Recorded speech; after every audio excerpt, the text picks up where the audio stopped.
उत्तराखंड के घने जंगलों में बसी एक छोटी सी बस्ती मालगांव, जहां आज भी लोग बिजली से ज्यादा ढिबरी पर भरोसा करते हैं। यहाँ की रातें डरावनी होती हैं और दिन कहानियों से भरे। उन कहानियों में सबसे डरावनी कहानी है कर्ण पिशाचिनी की। रहस्यमयी आवाजें। अमित एक युवा पत्रकार दिल्ली से आया था लोक कथाओं पर रिसर्च करने। उसे मालगांव की कर्ण पिशाचिनी की कहानी ने आकर्षित किया था। एक ऐसी आत्मा जो केवल आवाज से इंसान को पागल कर देती है। गांव वालों का कहना था कि जो भी उसकी आवाज सुन लेता है उसका मानसिक संतुलन बिगड़ जाता है और अंततः वह खुद को खत्म कर देता है। गांव का बुजुर्ग दीनानाथ, जिसके चेहरे की झुर्रियां भी डर की कहानी कहती थी, अमित को चेतावनी देता है। बाबूजी, जो दिखता है वही सच नहीं होता। उस जंगल में मत जाइए, वरना आवाजें आपका पीछा नहीं छोड़ेंगी। पिशाचिनी की पहली दस्तक। अमित ने गांव के बाहर एक पुराना मकान किराए पर लिया। पहले दिन सब सामान्य रहा, लेकिन रात होते ही एक धीमी सी स्त्री स्वर में आवाज आई, अमित, मुझे सुनो। अमित ने समझा कि यह उसकी कल्पना है। शायद थकान की वजह से ऐसा महसूस हो रहा है। मगर दूसरी रात वही आवाज और ज्यादा स्पष्ट हो गई। इस बार वो आवाज नहीं, मानो किसी ने सीधा उसके कान में फूंका हो, मेरे पास आओ, जंगल की तरफ। गांव का सच। अमित ने अगली सुबह गांव के पुजारी पंडित सोमेश्वर से बात की। उन्होंने भारी मन से बताया, यह कर्ण पिशाचिनी कभी एक साध्वी थी, साध्वी करुणा। उसे संगीत और तंत्र विद्या का गहरा ज्ञान था, परंतु गांव वालों ने उसे डायन मारकर जिंदा जला दिया। मरते वक्त उसने श्राप दिया, जो भी मेरी आवाज सुनेगा वो खुद को खो देगा। तब से हर तीसरे साल उसकी आत्मा लौटती, नए कानों की तलाश में।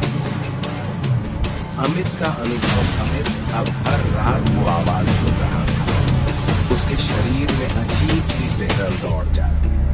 कभी उसे लगता कोई उसकी पीठ पर हाथ फेर रहा है, कभी किसी औरत की हंसी कमरे में गूंजती। आवाजें अब केवल सुनो तक सीमित नहीं थीं।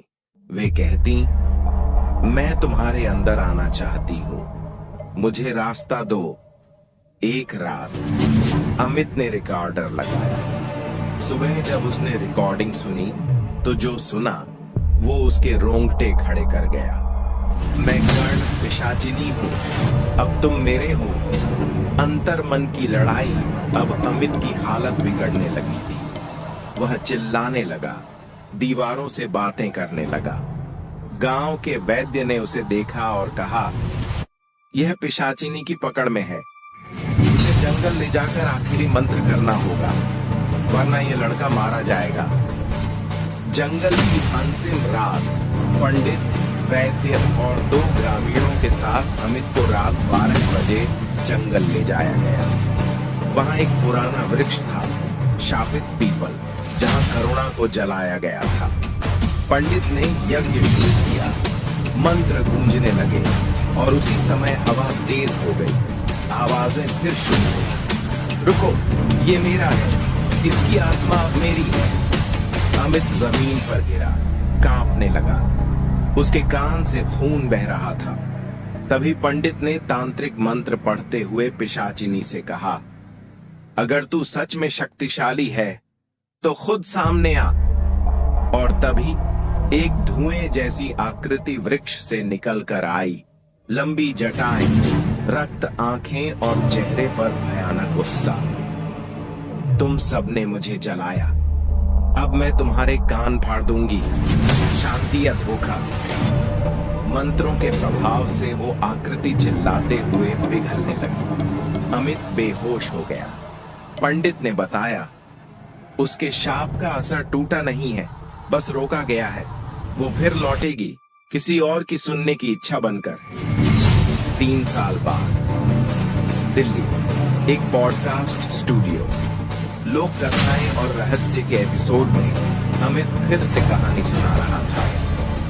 मैंने जो अनुभव किया वो केवल डर नहीं था, वो आवाज मेरी आत्मा में बस गई है।